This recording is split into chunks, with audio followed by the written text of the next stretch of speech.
Hey now, welcome to the Dirty Side of the Track, America's leading Formula One podcast. I'm Brian, that's Rob. Today was Monza. It was magnifico, so good. Did you love it as much as I did, buddy? I did. Did you just mess up your track then? That What? sounded like there was a pause there. Oh, no. Welcome to the dirty side of the track. Oh well, never mind. Well, Yeah, I with that, loved it. should we It stop was and start over no, again? Because no. It comes in, it goes out as it comes in, whatever. But anyway, my end was fine. well, I'm still just maybe living off a high of today because so far we've had an absolute barnstorming race, and then straight after that, Arsenal beat Manchester United that you don't care about, but it was amazing. So What? yeah, I understood everything after barnstorming race and then stopped ha and ha heard ha nothing. ha. That's what I heard So nothing of, that. you always say that you prefer Monza qualifying because you don't enjoy Yes, the race, and I think you had that slapped right out of your face today I did. because it delivered big style today. So we will Fantastic. get there because it was just brilliant. So news and social, race weekend roundup, a little bit of fans, Paul with the music played before this week maybe. Uh, You're asking a lot over here. what we got then? Fantasy and Survivor updates, and then some kind of Yeah. attempt to work out what the heck we're doing next week. Next week will be next week. It will Next be what week, it so, will be. we've got a whole week to go yet. So, right, news and social. Silly season fails to deliver again because George and Lewis signed contracts extensions till infinity. Well, till 2025. So take us through the end of these regs, right? So I don't think me or you saw anything different coming there. No, it was nice that Um, they got both of them signed through these regs. I mean, it made sense. Instead of doing this again in a year or two for the last year of the regs, just close it out. 23, 24, 25. So, yeah, that made sense. Similarly, Aston Martin confirmed Lance will stay with the team in 2024. The interesting part of that is they were quoted as saying they believe there's no big gap in terms of performance between Alonso and Stroll. I can only assume that team boss Lawrence Stroll was standing behind them as they gave that quote. yeah, I mean, it depends. You could be really, really conspiracy theory and kind of go, well, this year there's no big gap all the way from once you take Max out of the equation, from second down to about 20th is measured by a smaller gap than we've seen in absolutely years. So technically, no one's got a big gap. So well done, Stroll. I But mean, he yeah, let's tootled just say home in he's. 16th today. I know he's fallen off a cliff, big style, which I struggled to understand what's happening there insofar as at the beginning of the season, Aston Martin looked like they were in for an absolutely amazing season. Me and you both talked about how they came out of the gate strongly, but Yep. they didn't just come out of the gate strongly with a good car. Both of them were delivering. They were consistently in the upper half of the points. You had Alonso on the podium, and Stroll was consistently in that kind of fourth, fifth, sixth thing, which should be amazing. If Aston Martin could do that all season, good chance at finishing second in the constructors. And then as the others have caught up, bizarrely, this big gap has forged where Stroll's forgotten what he was doing at the beginning of the season. I can't quite work my head out where that all goes. Um, because surely if the rest of the pack catch up on the cars, they cap on both of them. But Right. Alonso has kind of carried on pulling it out of the fire a little bit. And maybe that's the difference. World champion versus daddy's boy. But yeah, he's let me down big style since such a strong start to the season. Yeah, he was at one point the third best driver on the grid. He was. Which He absolutely was. I I know, mean, I know. points I don't joke lie, with and he you, was but there. he was But at Bahrain with broken wrists out there driving. He couldn't even hold the wheel, and he still did a great job. Now, I don't get it. He was I don't 20th. understand He it was at all. Yeah, nowhere the whole weekend until the race. nowhere. So what does Um, that leave before we close out? What does that leave for seats, right? No one confirmed at Alpha Tauri. Joe and Logan, I think, if I got that yeah, right, are the gaps. And I mean, Logan did not get a point today, as I'd predicted, which was kind of a wild prediction for a guy who's never had a point to the first one. He was pretty good, and he was for a moment at the end of the race had a point, and then if you he want ran into somebody the side of who's Valtteri and lost a yeah, point in 5 not seconds. not that we saw it, but I did. I actually have seen it, but why don't we get there? not on TV. You didn't. Yeah, but I had to go watch, driver camera No, shots that's what I later. mean. We didn't Yeah, see it, the right? main So broadcast anyway, did we'll not. get there. But if you want somebody who's like the polar opposite to Lance, then that's where I say Logan is at the moment because Logan struggled at the beginning and was kind of pootling around at the Yeah, back. I know he's not got points yet, but he got into Q3 last week. It wasn't his fault retiring; it was the hydraulics issue. He's actually doing pretty well in that car today. When we talk about the race, he's done well there as well. I mean, he's improving as the season goes on, rather than agreed. getting worse as the season goes I have to on. agree with So you. Something else that's improving, although it'll only have been for today, or this weekend, was that Alpha livery. So They unveiled good. it earlier in the week. So good. I mean, was that so good? I could not get enough of that livery. I don't know what it was. Was it like the color of the green and the I way it don't all know. worked together? And I know we'll hear from listener Andy, who was at the race, but I loved it. I mean, I Yeah. saw that thing and I'm like, please keep that for the rest of the year, if not forever, until you become Do, Audi. do you ever think when they do that, when they bring the special liveries out and then it looks that sweet, they kind of go, "Oh, should we just keep just does it have to be a one-off?" Well, I mean, I mean, don't you have to think that like they get deliveries? I'm assuming this, just using corporate America to translate to corporate Europe and corporate world. I'm assuming the sponsors pay all the money, sign off on the livery before it goes public, and I would assume that the special one-offs are in the contract that says we can do whatever colors we like a couple times out of the year. I'm guessing they have to go back for contractual purposes to the one that the sponsors signed off on because of placement and colors and so forth. I could be way off. oh God, you're boring. Can we move on because you're bringing the whole vibe down now I with your love that common car though. sense I and want to get a business talk. Matchbox car of that car. That is so good. But yes, keep going. Now, last week we joked that Danny Rick was going to be replaced by David Coulthard because he'd put his application in on Instagram to ask if he could drive, and Horner shot him down. Well, not to be denied, David Coulthard is replacing Daniel Ricciardo, but not in F1. He will be taking his place at the iconic Red Bull race at the Nürburgring. Danny Rick was supposed to be taking part on it on September 9th in an old Red Bull F1 car. So now, yeah, David Coulthard's going to drive it. Happy days. That's pretty cool. Yeah. And Vettel's going to be doing some stuff there as well in an old F1 car. So, you have David Coulthard and good old Vettel rolling back the years and howling it around the Nürburgring. So something it's not in the notes, but I just learned a couple of days ago. Red Bull is doing a show here in Chicago on September 29th. And if you Google Red Bull show Chicago, they're doing like an older car with a retired driver, I think. And I just saw it, and it's going to be in front of the United Center, so it's on the west side of Chicago. And it's just, they're going to drive around and do some donuts and whatever. It's a couple hours long. The tickets are free. You're only allowed to get two at a time. So last night I got my two, and I'm trying to twist my wife's arm to come down with me and watch it. So anyway, anyone in the Chicagoland area who's interested in seeing some F1 cars, I would say, A, go get your 2 free tickets now. You have to show up a little early to make sure you get a spot. And then B, bring your your earplugs, because these aren't the V6s they're running. So, and you're going to be standing pretty close. So I'm looking forward to seeing if I can get it. But that'll be fun too, as Red Bull all over the place. And back to sort of current cars and current teams. I hate this story. I agree with it and I hate it because of the retorts and rebuttals. Lewis was asked on Sky Sports about teammates, and he said, in my personal opinion, Valtteri and all of my teammates have been stronger than the teammates. And this got so many people, especially people who don't like Lewis, up in arms about Max's teammates. And they said, oh, you've had all these teammates through the years and you're just jealous of his car. And Max came out with a comment which wasn't that bad, but then it was blown out of proportion.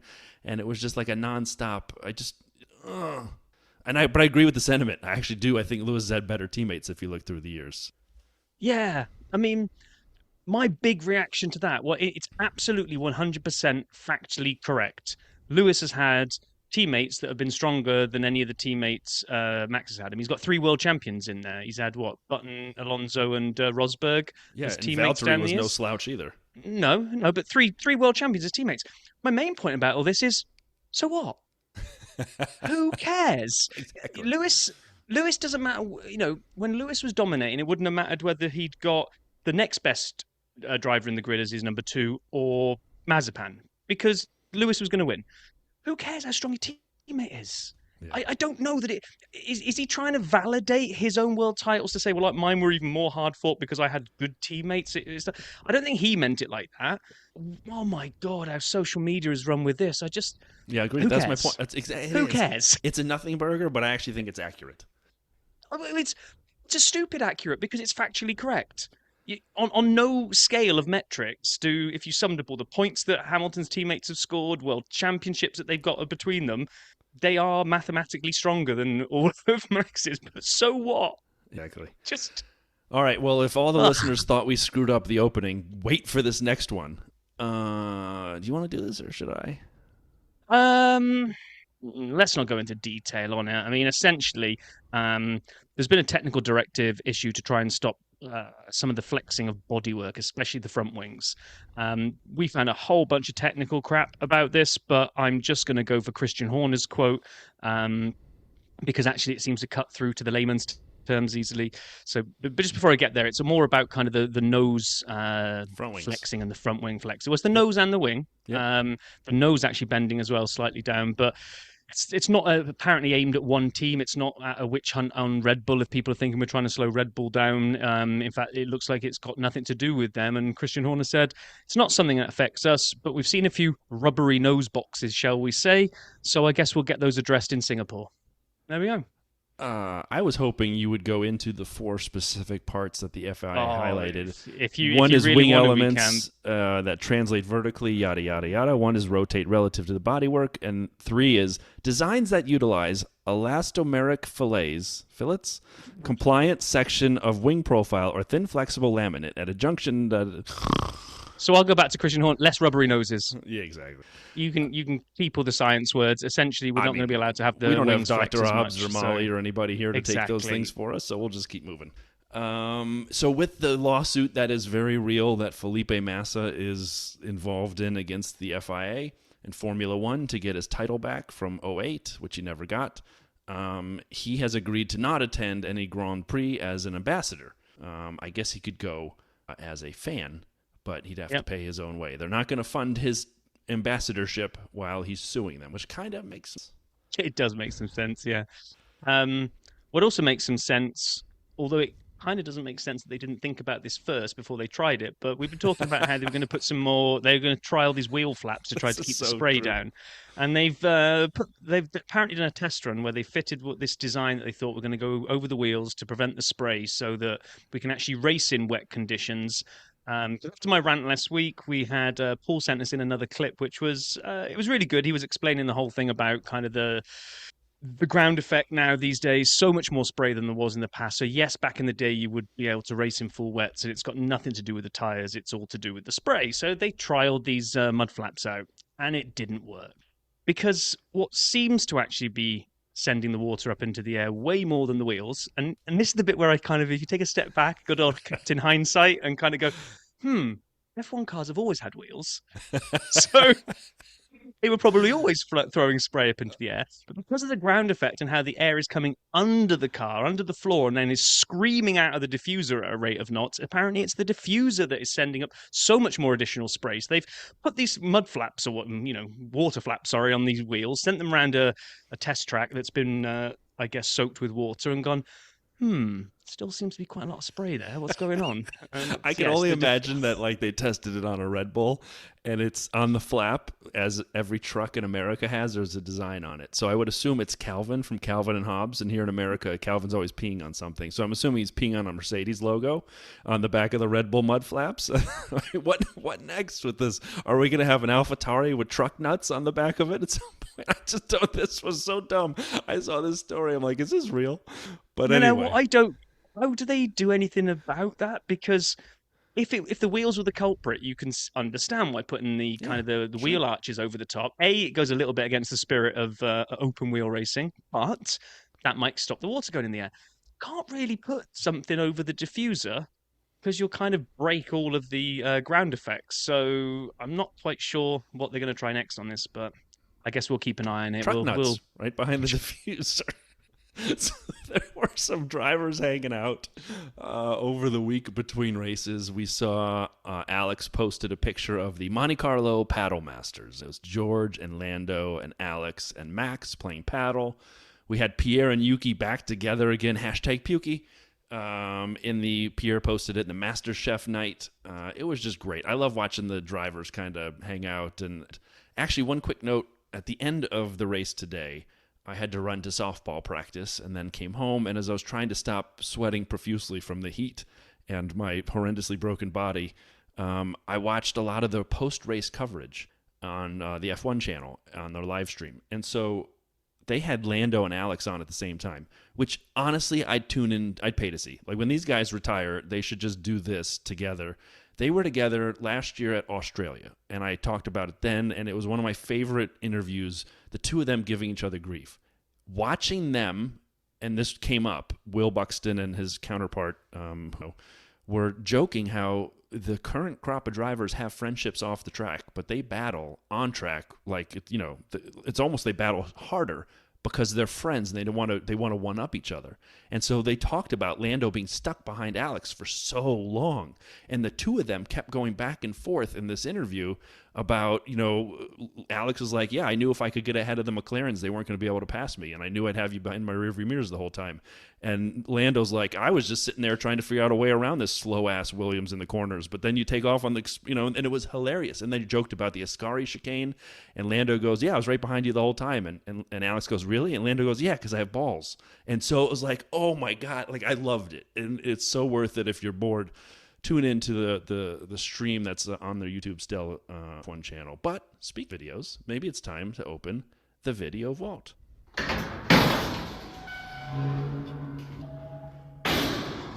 All right, we have 4 or 5 this week. There's a couple shorts. I don't do shorts a lot because they're under a minute, and it's hard to get a lot out of these. First off, there was one on the Sauber channel. It's the Monza quiz. It's actually worth it. Valtteri and Joe kind of being asked about Monza and what they know and just different questions. It was fun. Check it out. There was the keys to strategy at the Temple of Speed with Oracle on the Red Bull Racing channel, and someone we both think very highly of, Hannah Schmitz, and we enjoy her interviews. Don't watch this one because it's unless you don't understand what downforce at all, because she says it's a low downforce track and then explains it, and then they run out of time because it's a short. So skip it. The most interesting one was Red Bull's Verstappen on Monza, win streak, driving style on the Bloomberg channel. Because as I do, the intrepid journalist wannabe, I find videos everywhere, man. I'm clicking around and I'm on Bloomberg and they're interviewing Max. I'm like, perfect. It's nearly 9 minutes. It is a great interview. However, there's one main interviewer, and he's well-versed in F1. He at least did his homework. He knows what he's talking about. He has a European accent of some flavor, and he's on top of it. Then they cut to Boss Hog, this guy in a bow tie with a heavy American accent who basically would go, I don't know anything about F1, but tell me about the cars. Do they have air conditioning? I mean, he didn't say that, but it was like so bad. And I cringed and I recoiled, and I thought, if this is how the rest of the world views American F1 fans, I'd like to apologize. Rob, I know you probably didn't see that one yet because I've put it in the notes recently. You have to go. Promise me you'll go watch a little bit of it. I will go just for that. Just for that. All right. And then the last couple, as I've said the last couple weeks, F1 drivers as babies, Grill the Grid, Formula One channel, nearly 9 minutes. It's so great. It's just pictures of F1 drivers as kids, and the drivers have to guess whom the babies are.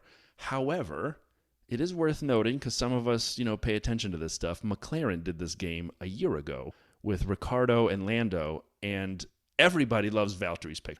It is great. I'm not going to give away what he looks like, but you have to go see it. Yeah, I remember it because I'm reading this and thinking I'm having we deja did this vu already. Because I'm pretty sure we did this already. Because didn't we put online? Didn't we get all the pictures? Not steal them. We kind of shared the pictures. Yes. And the Valtteri one was amazing. The Valtteri one's amazing. And Ricciardo last year looked at it and he did say, "Oh my God, it's Lloyd Christmas," which is from Dumb and Dumber, and it was so good. So they did this again on the Grill the Grid, but we all know that's just ripping off McLaren. And finally, this one was good. Whether you're a new fan or an old fan, whether you love this stuff or not, Lewis fan or not, he was on Sky Sports F1, and he talked about everything he wears in a race. And he kind of walked through from socks to balaclava, not baklava, Mr. Coker, I see you. And so all of those things that you wear to be safe.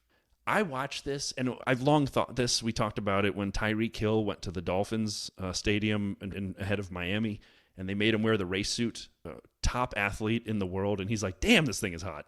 I watched this. I don't think I could sit in my road car for more than 5 minutes in the full getup that Lewis wears in the F1 car and not just faint. Like, I don't know how they do it.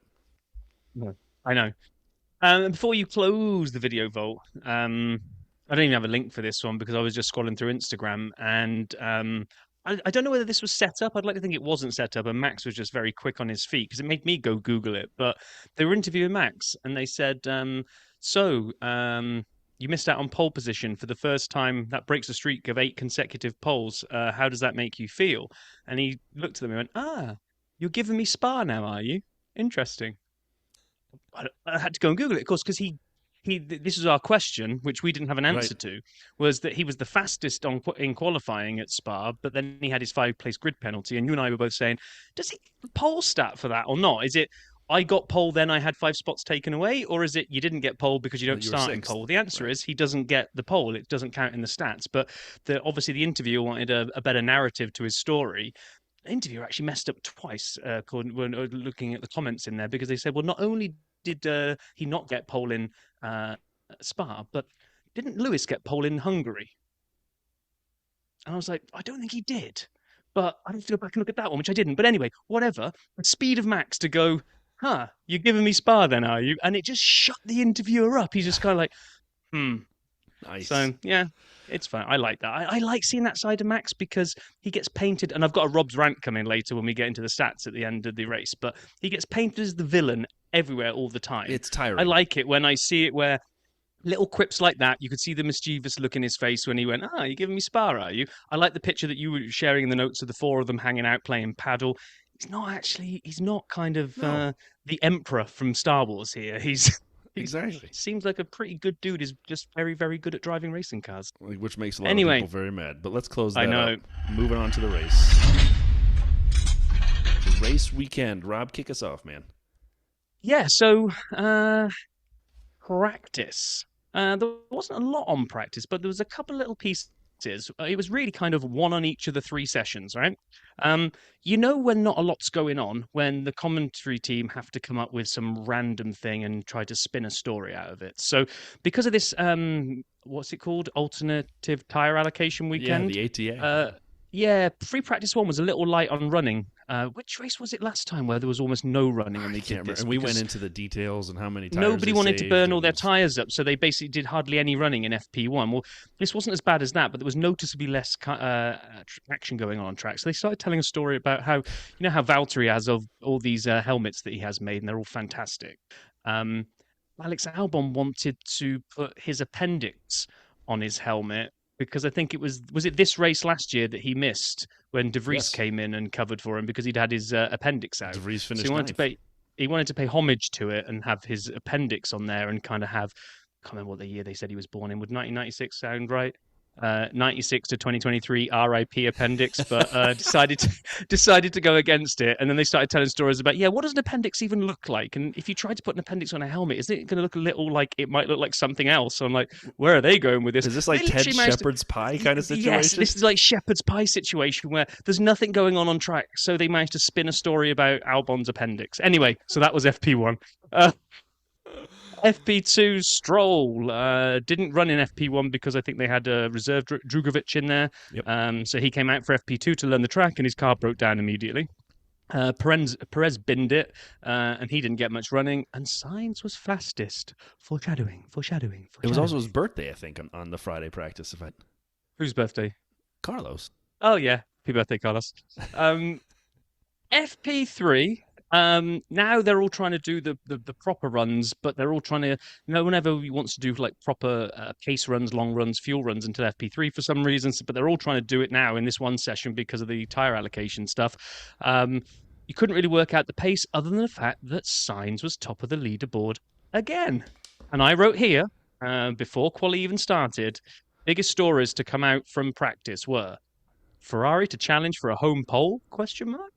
And Max and GP's radio. Now, did you hear any of this, Brian? I didn't. Or Because... were you in bed for all of practice? 'Cause you don't get up, do you? No. Well, it's 5 a.m. for me. So do you want me to get up at 5 a.m. on a Friday Well, on a work day? Yes. No, I don't. Yes. And then the second practice is during meetings. Some of us, I got JOB. And then on Saturday at 5 a.m., I was sound asleep. So tell me about the radio, sir. The radio is another one in the entry of these two getting a bit spicy with each other, where Max was going out to do a quick run and had to pull out of it for some reason. I can't remember if it was traffic or what have you, but he decided to try to go again. And GP's like, this isn't qualifying. We don't need to push for this. You don't need to go again. He's like, no, man, I want to get a feel for the car. I want to get for the feel for the car. And he's like, oh, okay, lets him go. Max goes off, does it. And as they're coming, I think it's coming after the checkered flag, maybe, he comes back on radio and says, so, Max, did we learn anything there? Because obviously Max said he wanted to go again so he could learn something. And Max went, no. And in the best deadpan British comedian kind of comedy way that you can, he just went, well done. These two, I tell you, I mean, again, people tried to put too much into this because there was so much in the interviews with Horner afterwards about, oh, is there a problem between them? They seem to be arguing all the time. No, it's just you see it in golf sometimes. Some of the great caddies kind of have kind of that kind of relationship with the golfers. I mean, I can't exactly say that their relationship looks like it's causing any strain on Max's results. Let's put it that way. Yeah, exactly. That was fine. Well, and then we get to the part where I was awake, which was quali Saturday morning here in the States. A few things, right? So Q1, we're on this tire allocation. So everybody's on the hard tire, which is dumb. And then, we lose both Alpines, Joe, K-Mag, and Stroll. Stroll was 20th. Yeah. Fernando was 10th in that run on the hard tires. 10th. That's a big delta.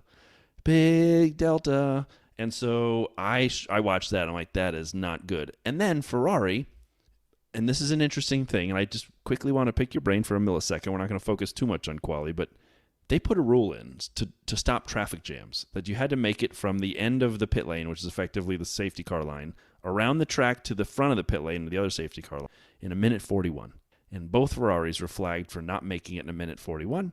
And everyone said, oh, we'll have to see the stewards afterwards. And it hung over all quali because normally things that are, rules and that are timed and that are like pit lane speed limits, the minute someone's investigated for it, they're done because there's a sensor and you're done unless something wild happened. And so it's hanging over our head. We'll come back to that in a second.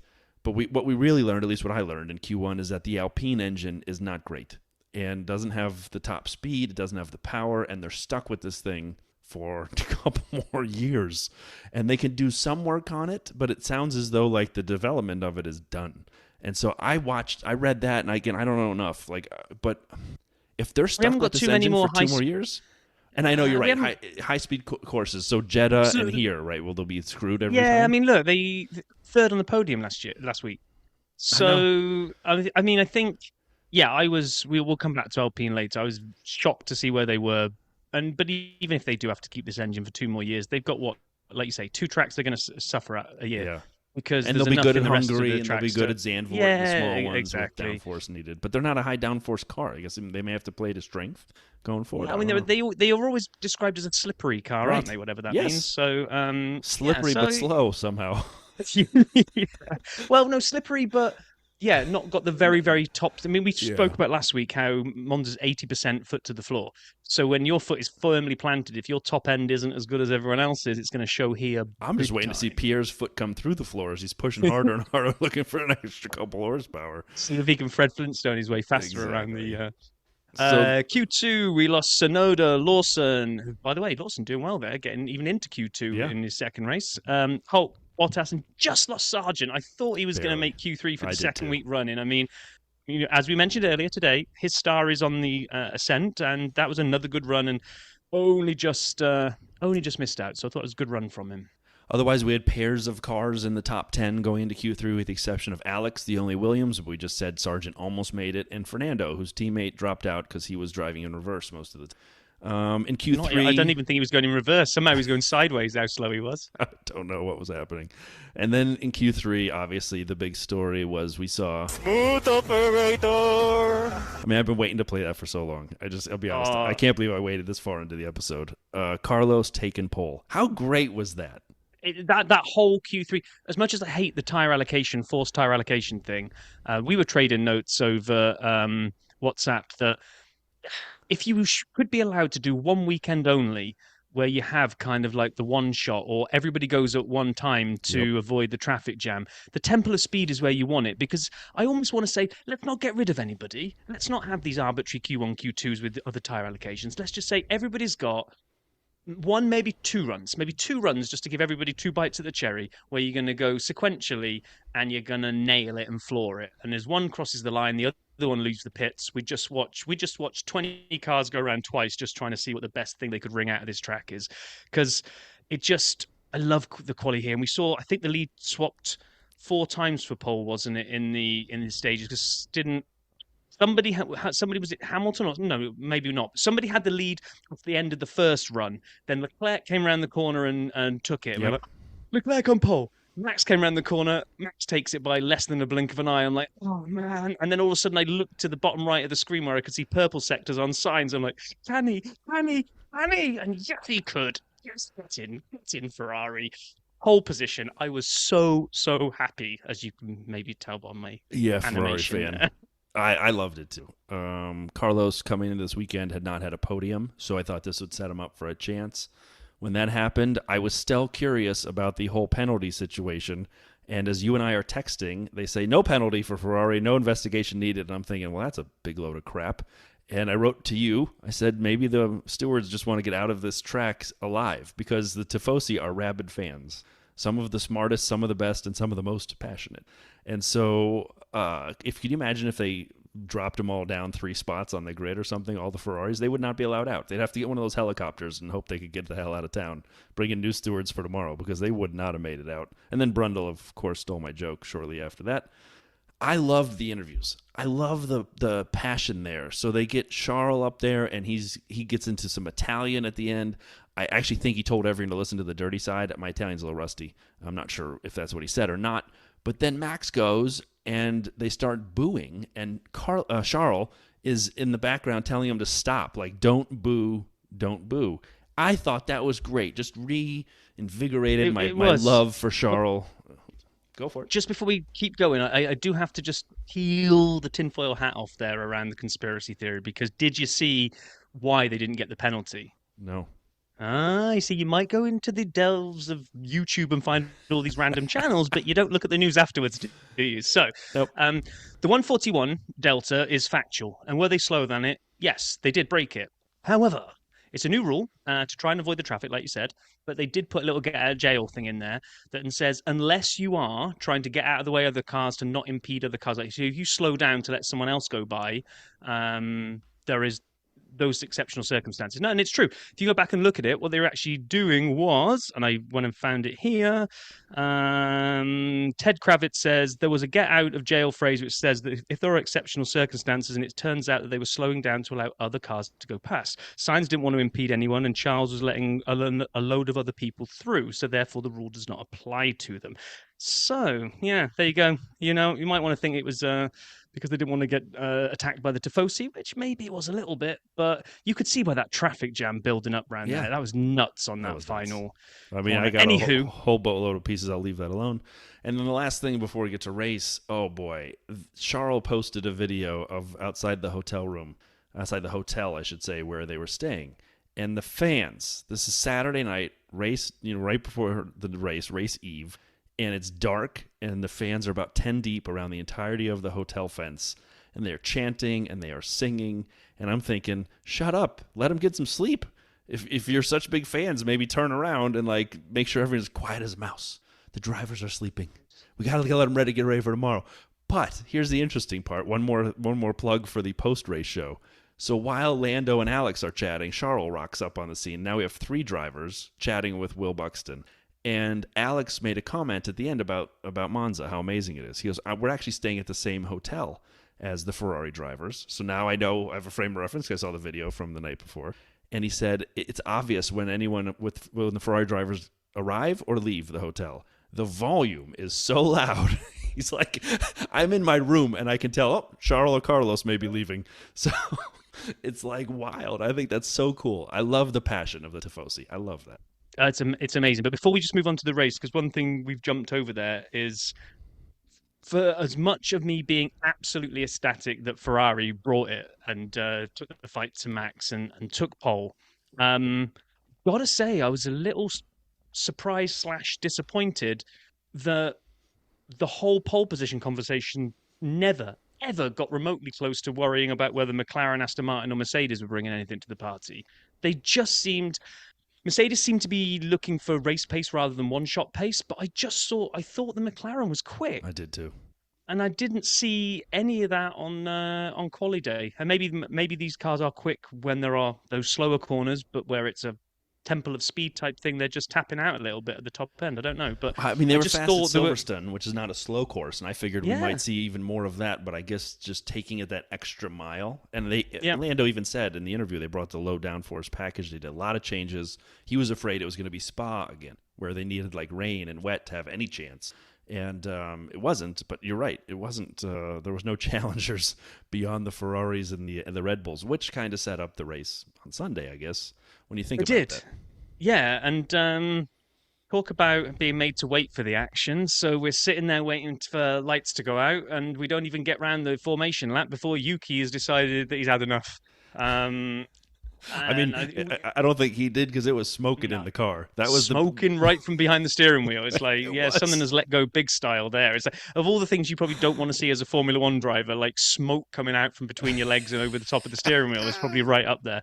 Um, we don't see a lot of mechanical failures at all this year.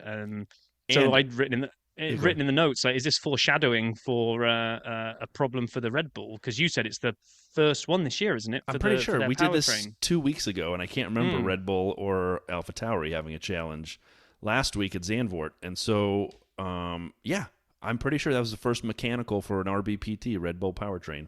So I was like thinking And then the we same had thing.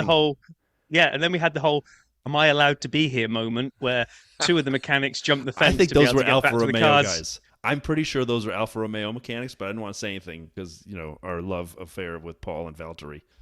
Because they hadn't opened the fence up, they hadn't formally declared it as a red flag, and they were going to be allowed to go back to the cars. And two of them wanted to get a head start and jump the fence, and then had that awkward moment of they were trying to like Homer Simpson their way back Yes, through the wire meshing because they were like, "I'm not sure we're supposed to be here, that's guys. Just totally stand happened. still, and no one will notice. No one will notice us." There was a third guy hanging off the top of the fencing too, about to come over, and he kind of backed down real fast. I'm like, yeah, busted. It's like that. Anyway, then they were Yeah. allowed through. We did Yeah. get another formation lap, and we were lights out and away you go. And I was, got to be honest, I was absolutely expecting a first corner incident. I just the way the grid was laid out, the way that probably Charles needed to get ahead of Max, and Perez wanted to make up, and George was there as well. I thought you can't get all of those alpha males going into the first corner at that amount of speed, and we're not going to get an incident. But oh my gosh, no, not all 20 because Yuki wasn't there, but 19 of them straight through. Unbelievable. Amazing I mean, start. Amazing I would start. watch as they came through the second part of the chicane. I stopped watching the leaders. I just watched that spot, waiting to see cars in the air and people crashing and smoke. And nope, everyone is a very well behaved gentleman. Alex lost a spot to Oscar on the start, but got it back on lap 2 with a very brave outside move, or was it inside move on Curva Grande? I can't remember now, but he used the Williams straight line speed and just hit the gas, came out of the chicane, and said, "See you later, alligator." And then Yeah. the beginning, last thing I got, this was my favorite part of the race. This is something I learned. It really got good on lap 6, and then it continued forever. Carlos playing defense. It's So good. And it was, Max came in on the chicane and basically was maybe a few feet behind where he was against Lewis in 21, on the same spot, on the inside, a few feet behind. And Carlos just said, "Nope, that's my corner." And Max is thinking, "I'm going to live to fight another day this time," and backed out. And I said, "Yes, we have something here." and I'm gonna say to all those people out there that know that I hate DRS, this today was the case study of when it works. Yes. DRS was not a push to pass today. It got you close enough to have a look at the inside or the outside at that first chicane, but it did not buy you clearing the car in front in time to make it to that first chicane. So we had so many moments of last of the late breakers because Yes. people could use DRS to get right up their trumpet and then had to decide if it was stick or twist at the corner. And that's exactly how it should Perfect. be. Today It was perfect execution of DRS, I think. I agree. It was a ticket to the show, the ticket to the onion show. Who had the biggest onions and would go for these overtakes? Like you said, late braking. If you use the DRS to slingshot up to someone's bumper and then next to them, were you on the inside? Were you on the outside? And did you have enough time to brake? And if you braked late, did you lock up? There were so many lockups and people going So through the many. corners of every corner of that chicane. It was wild. And Loved it. therefore, I think, like you said, Carlos, the battery defense tactic just seemed to perfectly complement the DRS attack. So I was, yes, we're going to get to the point where Max finally takes him, but do you know how refreshing it? Well, obviously you do. You're a fan, but it was so refreshing to have 15 laps of actually having the camera following the front three because Max wasn't already 15 seconds ahead, so they had to go looking for action elsewhere. We were just watching the front two almost exclusively for 15 laps. 15 laps. This is how it should be every race. This is how it should be every race. I'm just repeating what you're saying at this point. I agree. Yeah, I mean, it was so good. And, we did get to see some other action. And you knew Max was going to get him eventually. You did. But the fact that Carlos just kept keeping him at bay, kept keeping... Yes. And actually, it was his error where he just outbraked himself just once. And here is, if you want a little insight as to how good and consistent and on it Max is, that one little mistake where Carlos locks up, Max doesn't panic and run into the back of him. If you watch, he actually comes in, takes the slightly wider line so that he can get the drive out of the corner because he already knows Carlos's corner is compromised now. And that run when those two were side by side down to the next corner, oh my God. And we saw that same plot, 3-4 times with different driver pairings? You nailed it. You nailed it. When Carlos locked up and went in a little deep on the corner, he now has a bad angle coming out of the chicane because he's got to turn extra wide to make the corner. And he's going to be on the far outside, and he'll have less traction because he'll be in the still coming out of the turn. Max says, "All right, buddy, I got you," and he goes with more of the racing line, and he comes around the second part of the chicane at full speed, pulls up right next to him, and the two of them are neck and neck. And I know that's when Max got him, and I know Max built a lead after that. But for 15 laps, I was yelling this at the TV. I just couldn't get enough of it, like you said. And Charles is right there behind him for 8 or 9 or 10 of those laps in DRS as well. And we had George and Checo on each other, just back and forth. And one of the best radio calls. If I'd had time, I would have downloaded it. You loved it. You tell the story because you sent it over to me. That's my favorite thing. I can't even quite remember what the question was that came from the engineer. Was it about telling him to try to protect the tyres on turn 6? Manage turn 6. Okay. Manage turn 6. He was like, yeah, I would, but I don't know if you've noticed, but I've got a car right up my... And then I guess he said ass because they asterisked it out on the TV and gave him a bleep for ass. I mean, he might have said aft. It was A blank maybe. Blank. Could have been aft. Could have been AFT. Yeah, who knows? Yeah. Also, did you notice today that Checo brakes so much earlier than everybody else coming into that final corner? Yes. Like, every time he seemed to have George in his sights, he would get up alongside him. And I don't know if he was just nervous about running into him or didn't think people would give him the space to get past. But every time I thought Checo got the move done, especially the onboard camera where Checo was clear of George, and then all of a sudden he hits the anchors and you just see a George-shaped object go up the inside. It's like, yes. Everyone else seemed to be able to brake so much later than Checo today. King of the early breakers? King of the early breakers, which is a very strange title to want to go for. He's the tire whisperer and the king of the early breakers.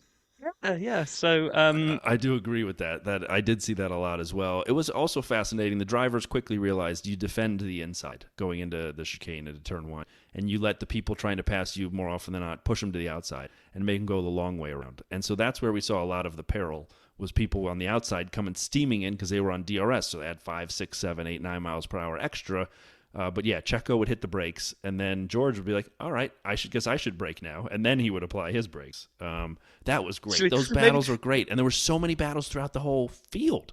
Before you go there, I got to interrupt you to make a really, really bad joke because it's just come into my head, so I'm going to have to go for it. Yeah, it's because they always say Checo looks like Tom Cruise. Maybe that was the whole thing, right? As he's coming up to the corner, he's got George alongside him. He's like, "I'm going to hit the brakes and he'll fly right by." But yeah, okay, it worked in Top Gun, but it's not how you want to be doing it out on the track, Checo. Definitely no. Then we saw people start to pit. As I said, Max built a pretty significant lead. Checo had gotten George. And then it was fascinating, right? There was like a preview of the end because Leclerc came into the pits and Carlos and Charles came out right next to Carlos, and they're battling for what we thought would be third place, which turned out to be third place, but they weren't in that spot because not everyone had pitted yet. And the two of them are going back and forth. And I mean, it is really close. And I'm on the edge of my seat. It's like the gif with the person eating the popcorn and they can't get enough in the eyes. That's me basically the whole race. And so when they are doing this coming out of the pits, I'm thinking Fred Vasseur is going to have an aneurysm if this continues for the whole race. He ain't going to make it because this is bad. I mean, like, this is Otmar did this at Alpine and he's bye-bye. So like at some point you got to make sure your drivers don't take each other out. But I guess you don't because they didn't. It was just wild. I loved watching the Ferraris battle throughout the whole race. Yeah, and as we got those first set of pit stops, we then started getting others kind of battling each other as that kind was settling down. So we got like some of them, we started more focusing on where the McLarens were at. All of a sudden, George went into witness protection. After the Checo and George incident, I don't think we saw George again all day. But what we did see Except a lot when he of ran Esteban off at turn 1. Yes, because he locked up. True. Yep. But we saw a lot of the McLaren squabbles then with Albon, McLaren's in there, Hamilton coming up the back and starting sniffing around. It was kind of lots and lots of close racing. And again, we saw some of those kind of just out of the first chicane, round those next two corners with cars side by side, that I was actually like wincing when they showed the onboard. That I'm like, I saw it live. I know they didn't touch, but you'd go on board and you think, oh my God, they're going to touch. I don't understand how those wheels can get, like, you couldn't get cigarette paper between those wheels. And these cars are doing over 100 miles an hour. In a corner. It was wild. And the McLarens, they did touch Lando and Oscar, I think, didn't they? I know yes, Oscar obviously had the Hamilton situation later. But you're right. McLaren were battling each other, and then they were sitting behind Alex and trying so hard to get past Alex. And like you said, Hamilton rocked up. It's like, hello, I'm on mediums now. Can I play? And so it was fun watching all this happen. And like I said, throughout, it just Carlos and Charles just kept going, and Checo was there. It basically felt to me, like in the grand scheme, the beginning of the race, first of all, the whole thing was great the whole way. But in the beginning, we saw a lot of the two Red Bulls and Max. Sorry, the two Ferraris and Max. Yes. Two Ferraris, one Red Bull battle. Then we see the two Ferraris and Checo in the middle battle. And then when Checo eventually gets through, it's now the two Ferraris carrying on themselves. Like, oh, no Red Bulls to fight? We'll fight each other. And so it was so good. And it was always for a podium position. And it was close the whole way. It feels to me like these drivers are probably exhausted. And I don't mean from the heat. It was hot. I don't mean the heat. It's not a Singapore physically taxing comment I'm making. Mentally, to have to be on guard for 51, it turned out, laps of Monza, battling, defending, as you said, turning corners at 100 miles an hour at full lock, inches from your competitor every time. It was wild. It was insane. The only thing that was a slight downer that I thought was going to turn into a storyline that didn't was that tires were degrading quicker than they thought because of the temperatures. So when I saw it was going to be a one-stopper, I was like, oh God, I'm not a big fan of one-stoppers. But then everything seemed to be in trouble. Like the hards weren't going as long. Valtteri came in. So a lot of the medium people pitted around lap 20, and I thought, well, if Valtteri can go to 30 and then switch back to mediums, he might be in and around the action later. But he came in at around like 24, 25. So I was like, and everyone's now moaning about, like Hamilton especially, these tires aren't going to make it to the end. People are already complaining about it. I was like, we're going to get some kind of last 10 lap dashes for softs or something here, but that didn't actually play out. No. I mean, once we got to kind of within 10, 11 laps of the end, and Checo was not exactly a million miles behind Max. Max did not drive off into the distance today. He was, I think, at one point, Checo was about 7-8 seconds behind him. Yep. If you compare last week and this week, this is why probably in a few minutes' time, we're going to be talking about Max's records and how great a driver he is. Last week, 14 seconds behind Checo after all the pit stops and the rain played out. Max into that whole lead in 6 laps. Today, when Checo finally got done with the Ferrari battle, if he wanted to show that he's got the ability to go and chase Max down, he didn't. Either we didn't hear team radio to say they'd settled into station, but Checo seemed to be spent. He'd done his racing. He was past the Ferraris and just seemed to kind of settle for second. And that's where I just think a difference in driver mentality comes in. I mean, maybe he didn't, but he never really went after Max. I don't think he maybe can. It was. And Max even said he was managing an issue in the car at the end. So who knows? Maybe 7 seconds was Max taking it easy. I don't know. Yeah. But Hamilton in the last handful of laps, or last 10 laps, Hamilton and Piastri had their contact. We referenced it earlier. Watching it, it looked like Lewis squeezed into him. And then they show the replay, and it looks like Lewis ran into him. And so he got the 5-second penalty. Oscar hadn't even started the turn yet, and basically No, Lewis I'd is agree like, with "Hey, what. I'm gonna square my turn a little bit, like an old lady in Publix in Florida, and I'm gonna turn this thing out this way before I turn left, and I'm gonna run into you." But he did apologize afterwards. He went up to Oscar bad, and so Yeah, and I think one of the commentary team said, "Look, it's a penalty. It is, yeah, but there's no intent in there. It wasn't like he nope, tried to run him off the track. It was just it was a mistake on Lewis's part. So exactly, slap the 5 seconds on him and let's move on." exactly. Um, yeah, and then you know, Charles was not up for not having a podium today. As we were going into these last, whatever it was, 6 or 7 laps, Yeah, if Carlo got your admiration at the beginning playing the defense to Max, he earned it all over again defending from his own teammate for he's the gonna get last one six more of laps. It these was right now. Smooth operator. Charles was all over him, and it was relentless on lap 47, 4 laps to go. He actually passed Carlos, but Carlos got him back around Curva Grande into the next set of chicanes, and it was just wild. The whole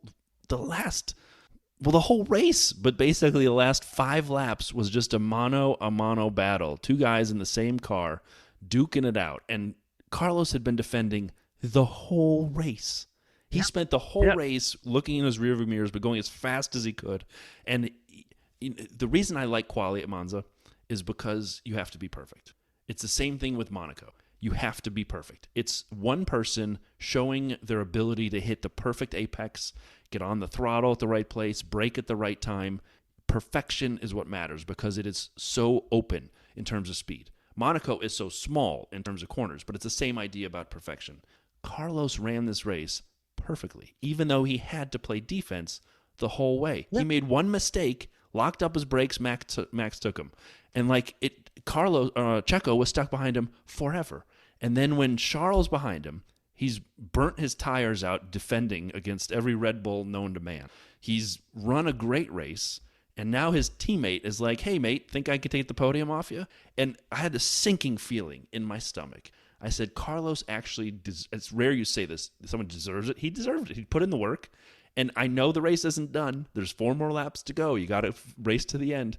But man, that was edge of seat action. I thought they were going to take each other out. I honestly thought we were going to get a double DNF for Ferrari. Like from every lap from about 46 onwards, there was something happen where Charles got too close. I was like, oh my God, please don't snatch defeat from the jaws of victory here because you've got a podium up for grabs here. Yes, it might not be the one you want, but it's a podium at Monza, so please don't mess it up. But yeah, I mean, what a podium. It's the best podium in Formula One, I think, the way that thing is constructed to hang out over the crowds. And it was amazing to see Carlo up there. And despite the fact that I was a little bit down on him a minute ago, saying he didn't go and chase Max, I do think today was a little bit of a redemption for Checo, actually. You know, he's been accused in the past of not making the most of the great car that he's got underneath him. And therefore, he had to show he could go and do what Max had done. Max had got past the Ferraris. So if one Red Bull can get past the Ferrari, surely the other one should.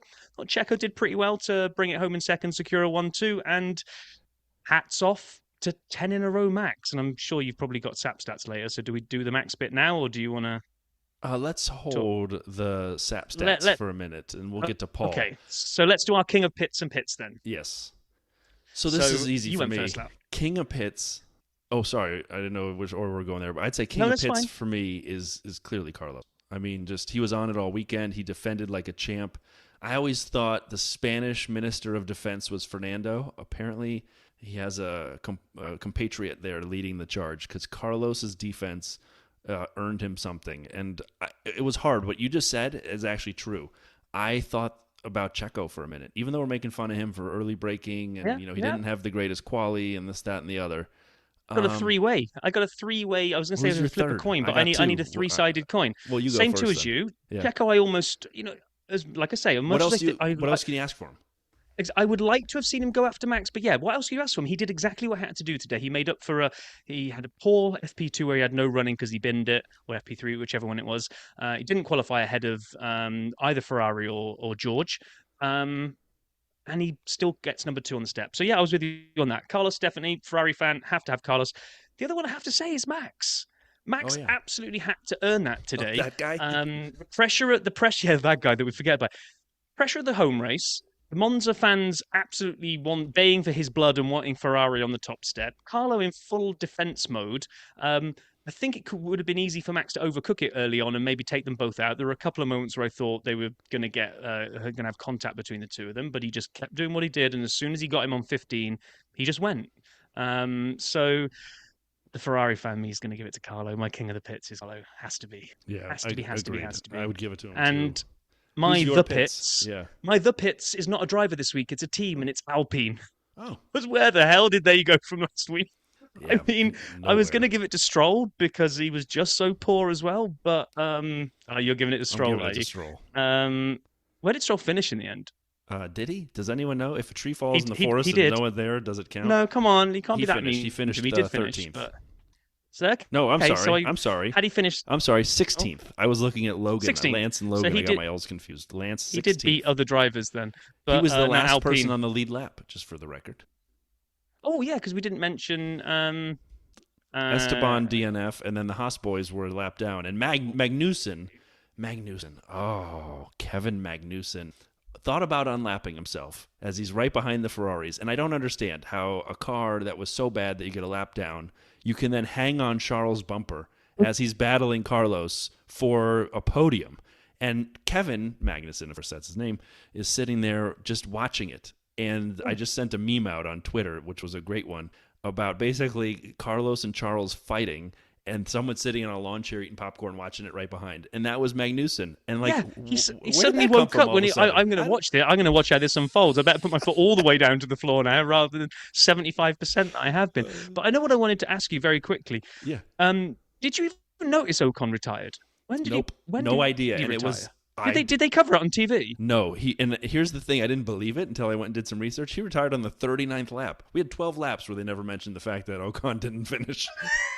So maybe the pit should be the TV crew, but maybe they just got so discombobulated by having to cover the front of the race for the first 15 laps. I got so worked up. I did say that to you in WhatsApp. But at one point, I'm like, there are other battles that are occurring that I would like to see a little bit of occasionally. And so again, you know what? I'm fine with. It was a great race. The way it happened, it worked well for me. I enjoyed it. By the way, you know who else we should have discussed? Liam Lawson finished 11th. Yes, that's amazing. That is Valtteri amazing. got a point. I mean, friend of the pod. This is Valtteri Bottas, and you're listening to the dirty side of the track. And I got a point. And so, I mean, you can't ignore the fact that, and Piastri obviously had the problem where he had to go get a new wing. Logan was 13th. He had that 5-second penalty for hitting Valtteri, by the way. So I did see the video of that, just to close that loop. They're coming up to the second chicane after Curva Grande, and he basically just goes straight ahead. They're both going for the corner. Valtteri's on the outside. Valtteri turns in, gives far more than enough space for Logan. Logan either locked up or didn't brake in time and went bumper cars straight into Valtteri's side. I mean, hard. And so I saw this replay. I'm like, there's no way that Valtteri could finish from that, and he did. And he finished with a point, which was tremendous. And I'm surprised Logan still had a car. I thought he would have broken his suspension. He went so hard with his front right tire right into Valtteri's side pod. Because Valtteri had done almost the opposite tactic tyre-wise than the vast majority of the grid. He'd started on hards and then he'd come back to medium, and it paid dividend because he was starting to. I was watching on the leaderboard on the graphic. He was picking people off, moving up, and it came down to it being 0.2 seconds behind Sargent, and then the graphic flipped and showed he'd taken him, and then a few minutes later we saw the whole penalty for Sargent. I'm like, what the hell happened in that overtake? I'll have to go take a look at it then. So it's nasty. Talking to Valtteri and Alpha, there's someone that we know that hangs around with good old Valtteri, so why don't we have a little listen, maybe to the music first, to see how Paul got on this week. Music first.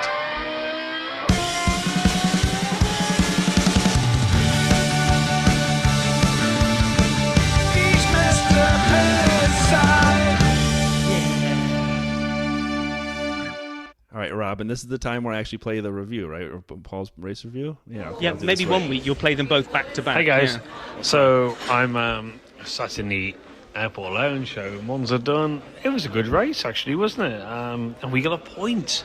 Lucky us. Not a good race. It's a good circuit for overtaking, long straights. DRS is obviously really good. But it was really good. I thought some of the racing, some of the action was pretty amazing. It was great to see Ferrari on pole position, even though, let's be fair, it seems quite strange how they suddenly had that much more pace, but okay. But on the whole, yeah, a really good race, I thought. You know, Max, obviously, it's boring he's winning, but he has to work for him. Today he had to work for it. So, and it was good to see Ferrari fighting at the end. It was all good track battles throughout. You think the little niggles, the little incidents, everything that actually happened was quite good. So, from my side, from an actual race, it was good. It was better. It's better than what I would say normally a race was. I do. If you look down from first to 20th, the tyre strategy was good. It was realistically a one stop, but increased track temperatures meant it was probably a two stop for some drivers. Now, whether that was the case, it's hard to say. For whether you could have done better, could have done worse, I don't know. But yeah, Alpine. Let's start with a few teams. Alpine. That's literally hero to zero in a heartbeat. Shame for Sonoda on the start, but to be fair to Liam Lawson, what a performance he's brought in today as well. Like second race, it's quite impressive. And I think if you ever think that that's not impressive, then you don't really understand the sport. That's incredibly impressive. So excellent for him. Moving onwards, who else we got? Go over there. McLaren were good, fighting. Oscar got involved in a few tussles. The one with Lewis was interesting. Accidental. Don't blame Lewis at all. Don't blame Oscar. If Lewis rightly got a penalty, I think that was fair, but it wasn't like it was done dirty or malicious. Weirdly, we never saw Logan's incident with Valtteri. Where we have a big hole in the sidebod of the car, so that was a little bit mad. But on the whole, a very successful Italian Grand Prix. It's been good being here. It's been hot. It's always frustrating being in Italy but yeah, that's the way it is. I've just got a notification Arsenal have gone 2-1 up, so I am delighted. I'm signing off, so I celebrate. Take care. Until next time.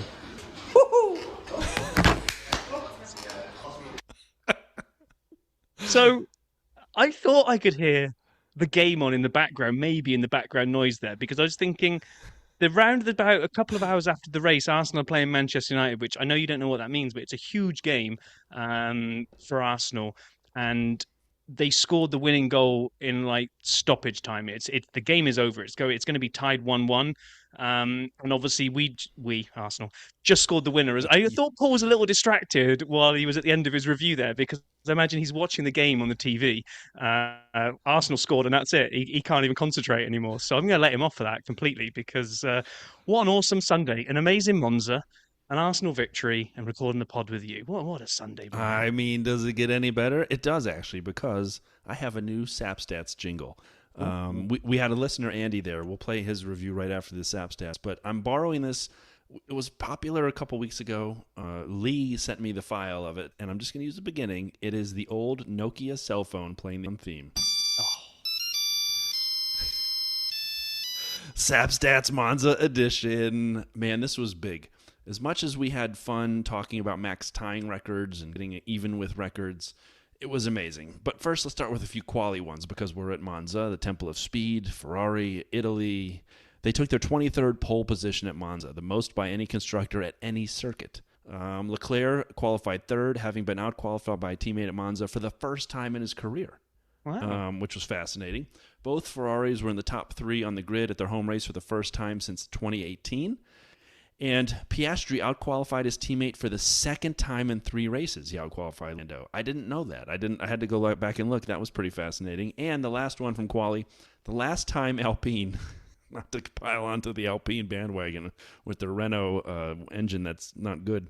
Last time they lost both cars in Q1 was way back in Singapore 2016, when the team were under the Renault name, and it was Kevin Magnussen there and Jolyon Palmer driving for them. So it's been a while since Alpine has such a shocker of a weekend, or I guess Renault.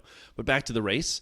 Max was the first driver in history to win 10 consecutive championship racing, beating Vettel's record of 9. This is obviously plastered all over the TV as we were watching this. And similarly, Red Bull, the first constructor in history to win 15 consecutive championship races. The subtitle of that gets lost in the headline is that they've won 24 of 25 races. Oh my God. I mean, that is domination on an epic level. What was the one that wasn't? Was it George in Brazil, I'm guessing? I'm pretty sure it was George Brazil end of last year, right towards the end of last year.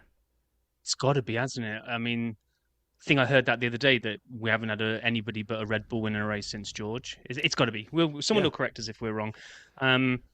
Just on the 10 for Max, because I'm just looking down the notes now, and we don't come back to Max by the looks of things, right? So this is the spot for Max and 10? Yes. As much as like neither of us are Red Bull fans, we don't actively root against Max, right? Not at all. I'm very disappointed in just the way that he is not getting the kudos for this achievement. Like, everyone is trying to find a way to pull at it and throw some shade on it, I think, as the Utes, as they say in my cousin Vinny. The two Utes outside the sack of surds. Anyway, it's like, this is phenomenal, right? And people will go, oh yeah, but he's in the best car. So what? Yes, he's in the best car because he's earned the right to be in it. He's not some paid driver chump that has paid to be in the best car and is pootling around at the back. He is the best driver who's worked his way into the best car. And then the people will come on, oh yeah, but they just build the team around Max. Because he's the best driver in the world. If Checo was the best driver in the world, Red Bull would build the car around him and Max would be playing second fiddle. But guess what? They don't, because Max is the best. 10 in a row is insane. Insane. Nobody in this sport, since it started in 1950, has ever seen this run. Yet for some reason, because it's maybe... I don't want to go anti another driver and enrage someone else, but because it's not Lewis... Everyone just wants to pile in on top of Max. I just think that's really wrong because we are witnessing something that's never happened in this sport ever. And I don't get the need for social media to want to kind of just like burn it down and go, oh, yeah, but it doesn't count because insert ridiculously easable, disprovable theory here. Anyway, that's my Rob's rant I alluded to earlier because I'm not a Max fan. I think he seems a good guy. I like seeing the interviews with him. But this guy's brilliant. He's absolutely brilliant.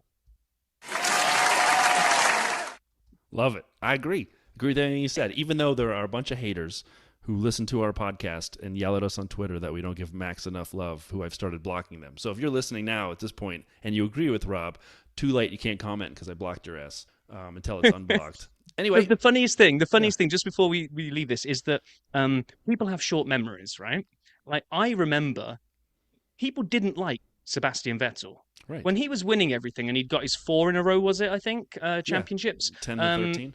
Everyone thought he's this petulant, he's the Antichrist. And then he went through some kind of transformation that by the time he retired, people would like give up their children for him because he's the best thing in the world. And I wonder if we'll see Max go through that later in his career, because I think what really you tend to look to is people just like they like to hate on people that have continued success. I think so. 100%. Yeah, look it's at a shame, American but sports. It's the Yankees, it's the Cowboys, it's the Lakers when they had their runs. The Red Sox when they were good a little bit. I mean, people love to hate the Patriots. I mean, people love to hate teams that are doing well, and Max is transcendent, and I'm happy, Rob. Red Bull finished 1-2 at Monza for the first time today. It was their 6th 1-2 of 23, the highest total in any season to date for them. Checo now has the highest points gap over Fernando in third that he's had all season. And interestingly, Red Bull have never finished 1-2 in the Drivers' Championship. So that'll be something they can break this year if Checo can hang on. Carlos's P3 was his first podium of 23. We talked about that already.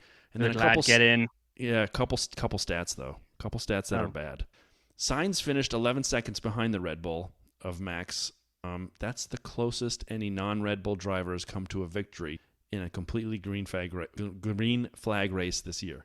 That was the closest, and it was great, but 11 seconds, which is a long time, is the closest anyone's been to a Red Bull with a green flag racing. Which I know it is bad, but to put a little silver lining around it, consider both me and you on this here pod last week predicted 25 plus Max into the distance winning.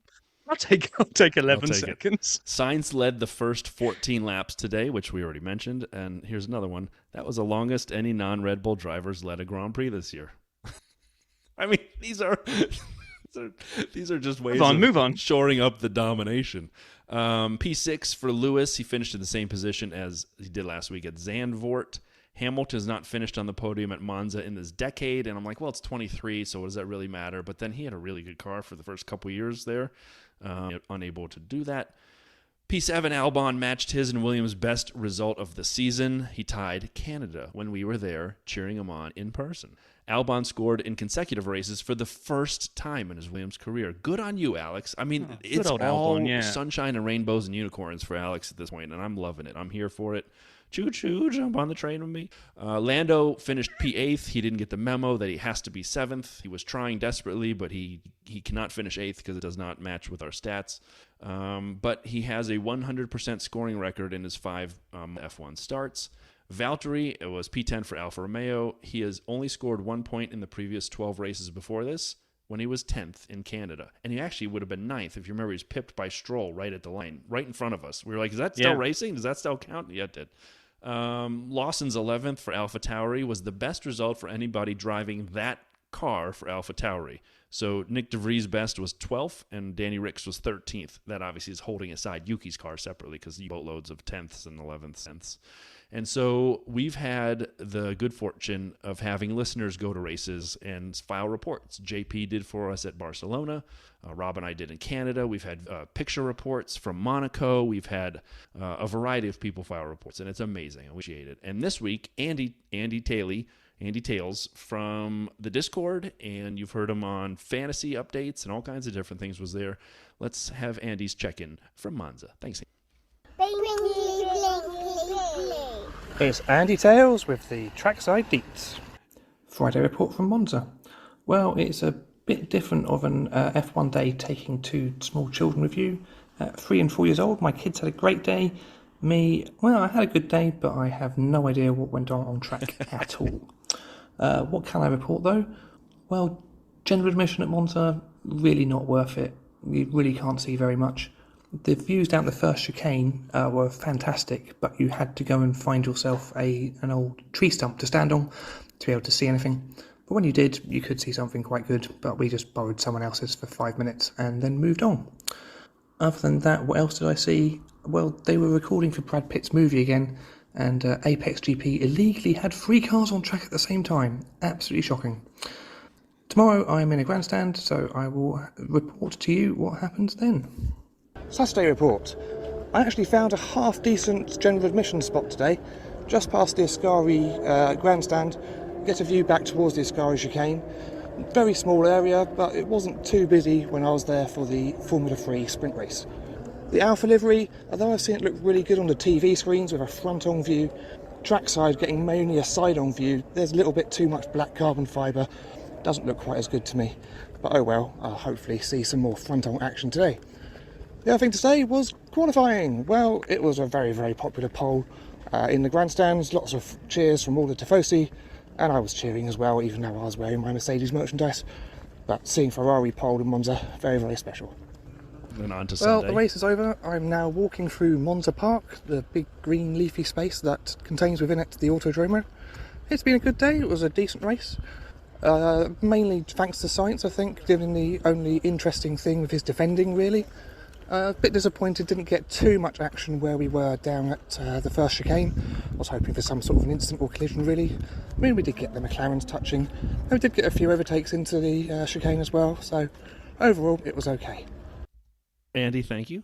Rob, And you he have a didn't seem comment? you didn't seem to enjoy it as much as we did. I mean, maybe he's a bit disappointed he didn't get the full frontal action he was after, but let's move on from that, shall we? Thank you, Andy.